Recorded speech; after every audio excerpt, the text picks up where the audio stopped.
Hey guys, so today I want to tell you about something that happened to Adam and I, and we got scammed.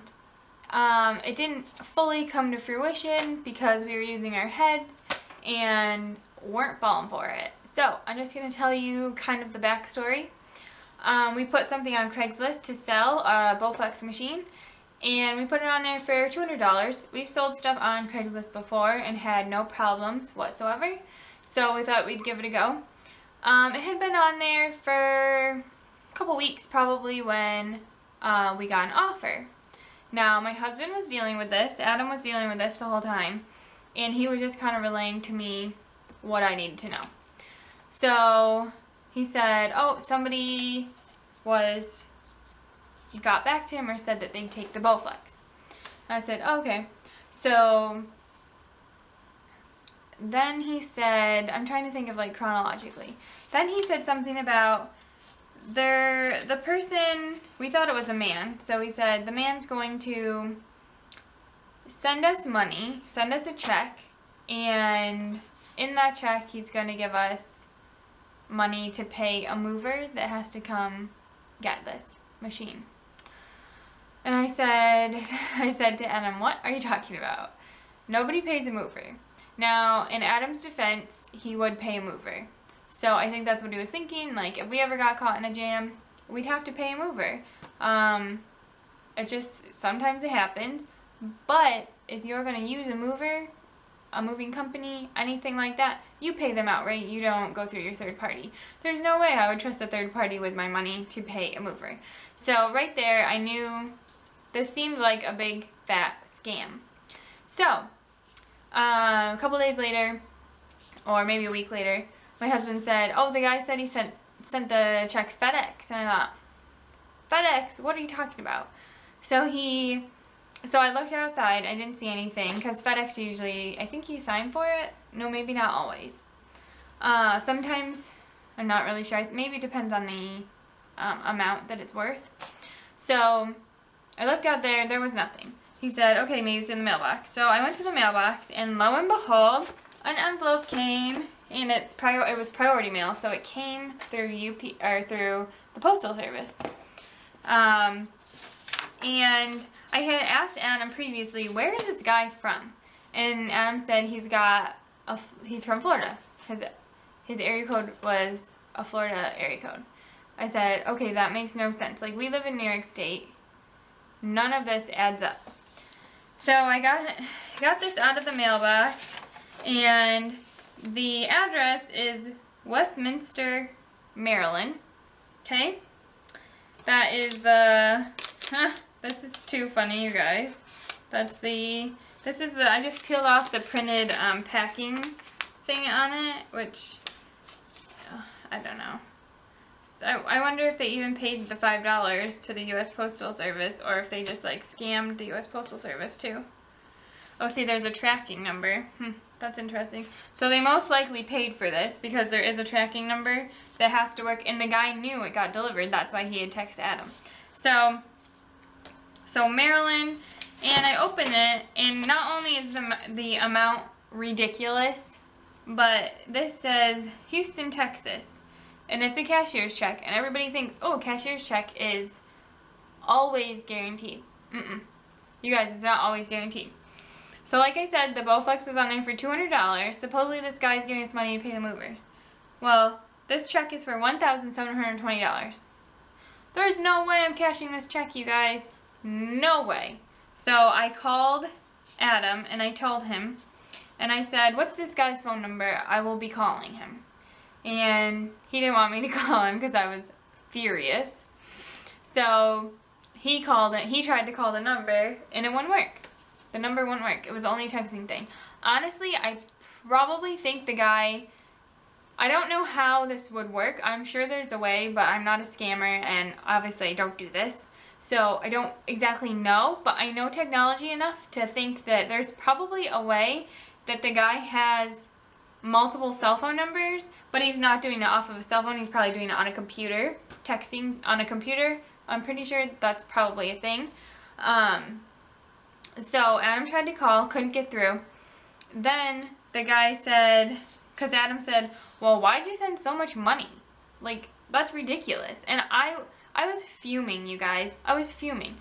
Our Bowflex for $200, you could buy probably 2 brand new ones for this amount. Okay, so that's like a huge red flag. So we've got red flags all over the place. Okay, you don't have your third party pay for your moving company. You do not cash a check for that much money when your item that you're selling is nowhere worth that, near that, whatever.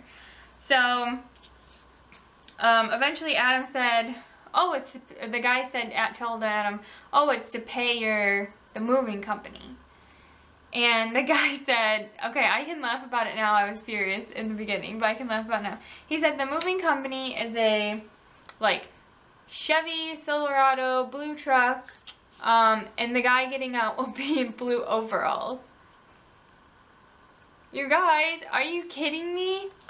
When Adam sent me that, obviously Adam knew, like, he was going to put a stop to it, but I thought, that guy shows up on my doorstep, 911 will be called. I will be calling the cops.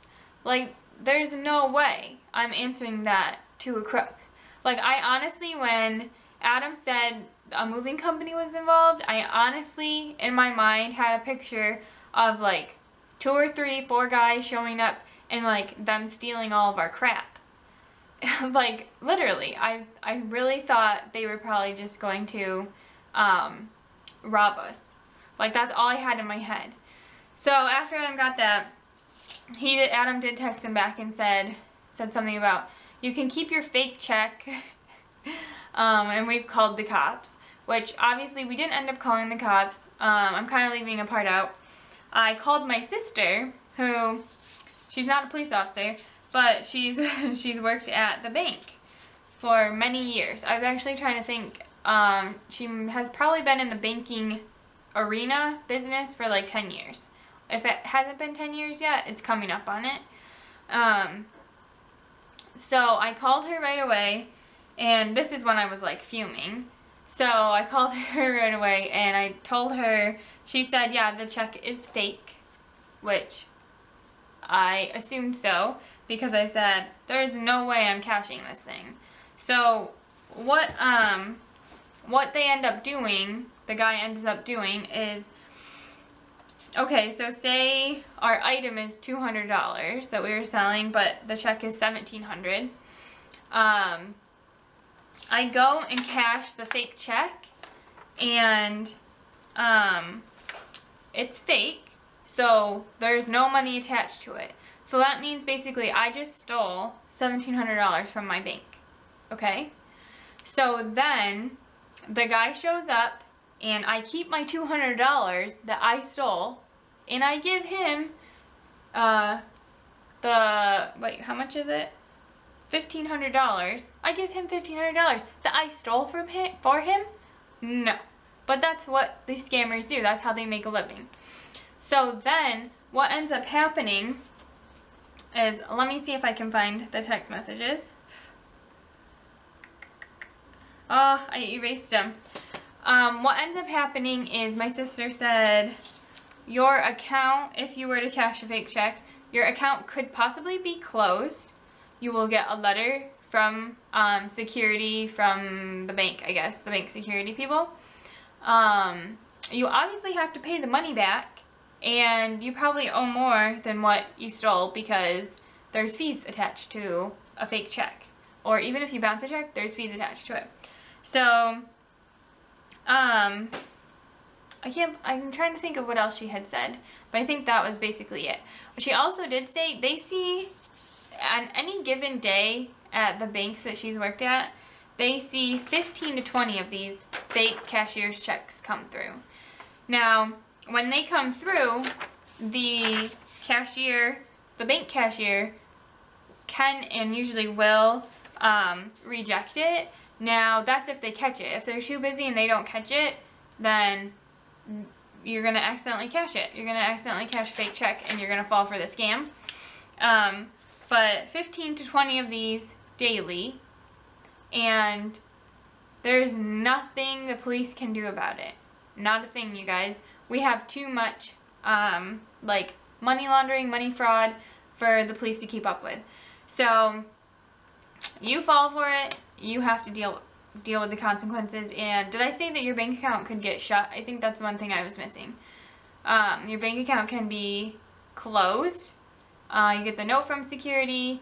If they don't close your account, she said that they'll put flags all over your account saying that you cashed a fake check or a bad check, and any check that you try to go cash in the future that isn't direct deposited can be flagged and withheld, potentially not to be cashed. So that was our little Craigslist scam, and I'm sure many of you have dealt with this if you're selling something on Craigslist. So the only thing you do when you get a fake check in the mail is send it through the shredder, you guys. I found a few other things to go in my planner, and I took my planner with me to run errands on Sunday, and I'm just going to give you a little kind of update about how that went and what do I think I still need in there. So I grabbed from Target these 3 things.